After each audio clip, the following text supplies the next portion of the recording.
जय श्री राम। मित्रों, आप लोगों को मालूम है कि शंकर जी ने अपने विवाह की स्वीकृति पार्वती के साथ देने के पहले सप्तऋषियों को भेजकर उनकी दृढ़ता की परीक्षा ली थी। सप्तऋषि परीक्षा लेने गए थे। उनने पार्वती जी की परीक्षा कई किस्म से ली, कई किस्म के सवाल पूछे, अच्छे वर का प्रलोभन भी दिया, मगर पार्वती जी अड़ग रहीं, अपने निश्चय से डिग नहीं हुई। और बल्कि उन्होंने तो सप्तऋषियों को भी कुछ भला भला कह दिया और उनसे कह दिया, बहुत देर हो गई, आप वापस जाइए। अगर ज़्यादा आपको शौक़ है वर वधू की बात करने का, तो इस संसार में बहुत से वर वधू हैं जिनके लिए बात कर सकते हैं आप। सप्तऋषि पार्वती जी की दृढ़ता से प्रसन्न हो गए और वापस शंकर जी के पास आए। शंकर जी को आके उन्हें पार्वती की दृढ़ता की बात बताई कि वो अपने निश्चय पर, अपनी दृढ़ता पर पूरी तरह अड़ग हैं और आप उचित कदम ले सकते हैं। सप्तऋषि लोग चले गए। शंकर जी को नामालूम क्यों मन में और सूझी, तो वे खुद पार्वती की परीक्षा लेने के लिए निकल पड़े। इसके उन्होंने एक ब्राह्मण का रूप बनाया और जिस जंगल में, जिस घोर बियाबान वन में पार्वती तपस्या कर रही थी, वहाँ एक ब्राह्मण के रूप में पहुँच गए। उनके सामने जाकर कहती हैं, ब्राह्मण के रूप में शंकर जी पार्वती जी से कहते हैं, देवी, मैं एक ब्रह्मचारी हूँ, प्रदेश प्रदेश का भ्रमण करता हुआ जा रहा था। आपका तेजोमय मुखमंडल देखकर मैं रुक गया और मैं आपके तेजोमय मुखमंडल से प्रभावित हूँ कि आप किसी राजघराने की राजकन्या जैसी लगती। पार्वती जी ने कहा, ब्रह्मचारी, आपके दर्शन देख पाकर मैं बहुत प्रसन्न हुई। मेरा भविष्य आपके दर्शन से कृतार्थ हो गया। ब्राह्मण ने कहा, देवी, कुछ प्रश्नों का जवाब देंगी? मैं कुछ पूछना चाहता हूँ। पार्वती जी ने कहा, मेरी समर्थ में होगा तो अवश्य दूंगी। पूछिए, क्या पूछना चाहते हैं आप? ब्राह्मण रूपी शिव जी ने पार्वती से कहा कि सुना है कि हिमाचल और मैना की बेटी राजकुमारी किसी घोर वन में किसी विशिष्ट उद्देश्य से तपस्या करने निकली हैं। कहीं आप वही तो नहीं हैं? क्योंकि आपकी मुखमंडल की छवि देखकर एक राजकुमारी सी आप प्रतीत होती हैं। पार्वती ने सकचाते हुए कहा, ब्रह्मचारी जी, प्रबुद्धजनों ने कहा है कि अपनी मुंह से अपनी बड़ाई नहीं करना चाहिए, किंतु आपने जब पूछा है तो मैं स्वीकार करती हूँ कि मैं ही हिमाचल और मैना की सुता पार्वती हूँ। ब्राह्मण ने फिर पूछा, इस घोर जंगल में, जंगल के भी शिखर पर आप इतनी घोर तपस्या क्यों कर रही हैं? पार्वती जी ने कहा, मेरी तपस्या का उद्देश्य सुनकर आपको आश्चर्य लगेगा। ब्राह्मण ने कहा, बताइए तो आपका क्या उद्देश्य है। सकुचाती हुई पार्वती ने कहा कि ब्रह्मचारी जी, मैं भगवान शिव को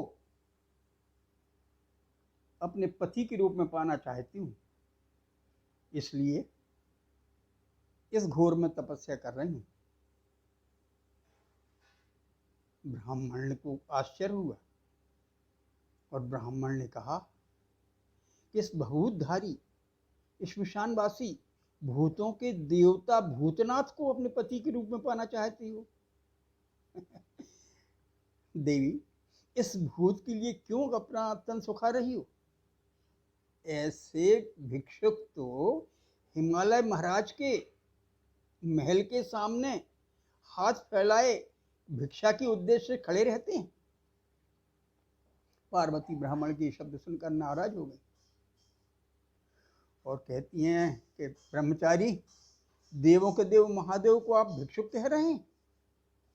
महादेव शंकर के प्रति ऐसे वचन कहना आपके लिए शोभा नहीं देता। आपको ऐसे वचन करने का साहस कैसे हुआ। ब्राह्मण कहता है, देवी, सत्य वचन कहने के लिए जो साहस की आवश्यकता होती है वो मेरे अंदर है। मैं तो केवल आपको सावधान कर रहा हूँ। राजकन्या होकर एक कुलहीन, वंशहीन, ग्रहहीन शिव से विवाह की कल्पना ही मुझे घोर आश्चर्य हो रहा है कि आप जैसी कोमलांगी राजकुमारी उस भूतनाथ से, जिसके पास घर भी नहीं है, क्यों आप शादी करना चाहती हैं। क्या तुम्हारे माँ बाप को तुम्हारी तनिक भी चिंता नहीं है, जिन्होंने तुम्हें इस घोर वन में अकेली तपस्या करने के लिए आ जाने दिया।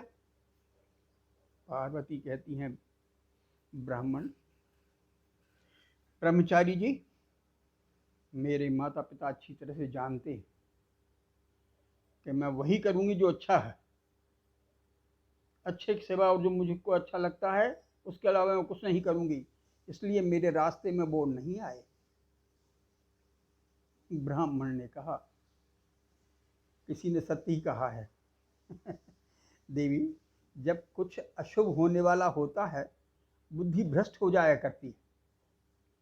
इसी बुद्धि भ्रष्टि के कारण तुम्हें घोर तपस्या करना पड़ रही है। मुझे लगता है तुम्हारी बुद्धि भी भ्रष्ट हो गई है। अरे इसे छोड़कर अपने राजमहल को लौट जाओ। देवी, भला तुम जैसी अभूतपूर्व सुंदरी के लिए वर की क्या कमी है। एक से एक वैभववान, गुणवान राजपुरुष तुम्हें अपनी अर्धांगिनी बनाने के लिए लालायित होंगे। ऐसा सुनकर तो पार्वती का पारा चढ़ गया। नाराज होकर कहती हैं, बस ब्रह्मचारी, बस आप मर्यादा की सारी सीमाएं लांघ चुक रहे हैं।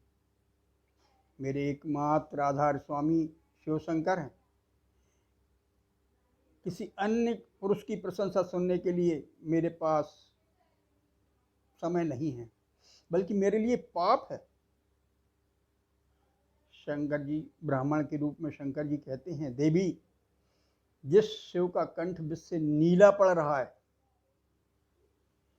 तन पर चिता लपेटे रहते हैं, जिनका त्रिनेत्रधारी ललाट हमेशा भय उत्पजाता रहता है, जिनके गले में पड़े विषधरों के कारण कोई उनके समीप जाने का साहस नहीं करता, तुम उस शिव को अपने पति के रूप में पाना चाहती हो। सावधान हो जाओ देवी, अपने भविष्य के साथ खिलवाड़ मत करो। पार्वती कहती है, बस बस बहुत हो चुका। ऐसा लगता है तुम शिव के कोई द्रोही शत्रु हो, जो मेरी तपस्या भंग करने के लिए घृणित उद्देश्य लेकर यहाँ आए हो। इससे पहले कि मैं आपका अपमान कर दूं, आप यहाँ से चले जाइए। मैं कहती हूँ चले जाओ। ब्राह्मण जाने लगता है, किंतु जाते जाते रुक जाता है और फिर कहता है, सुंदरी, वैसे तो मैं बाल ब्रह्मचारी हूँ। सुंदरियों के सौंदर्य को कभी मैंने सौंदर्य की दृष्टि से नहीं देखा, किंतु आज क्रोध से तमतमाया हुआ तुम्हारा मुखमंडल बहुत ही सुंदर लग रहा है। मेरे जैसे ब्रह्मचारी का मन भी डिगा सकता है। पार्वती ये सुनकर तो तमतमा गई और उन्होंने कहा, महापात की ब्राह्मण, मैं तुम्हें अपने तप को भंग करने के लिए श्राप देती हूं। तुमने मेरी साधना खंडित की है, मैं तुम्हें श्राप देती हूं। और जैसे ही पार्वती ने अपना हाथ श्राप देने के लिए उठाया, शंकर जी स्वयं प्रकट हो गए और पार्वती का हाथ पकड़ लिया। पार्वती ने देखा किसी ने हाथ पकड़ा है, एकदम अचंभे में पड़ गई भगवान शंकर को सामने देखकर, और बोली, महाराज आप? शिव जी कहते हैं, हाँ मैं। तुमने अपनी बहुत परीक्षा दी और तुम अपनी परीक्षाओं में हमेशा उत्तीर्ण रही हो। जाओ, महलों को लौट जाओ, तुम्हारी परीक्षा पूर्ण हुई। पार्वती जी कहते हैं, आज मेरी तपस्या सफल हो गई स्वामी। शिव शंकर जी, महादेव, आज मैं कृतार्थ हो गई। शिव जी ब्राह्मण के रूप में शिव जी कहते हैं, पार्वती अब जाओ, तुम महलों को लौट जाओ। विवाह की स्वीकृति तुम्हारे पिताजी के पास विधिवत रूप से जल्दी पहुंच जाएगी। जाओ, महल को वापस चले जाओ। इस तरह शंकर जी ने भी पार्वती जी की दृढ़ता की परीक्षा ली और पार्वती जी अपनी दृढ़ता में की परीक्षा में उत्तीर्ण हुई। जय श्री राम, जय श्री राम।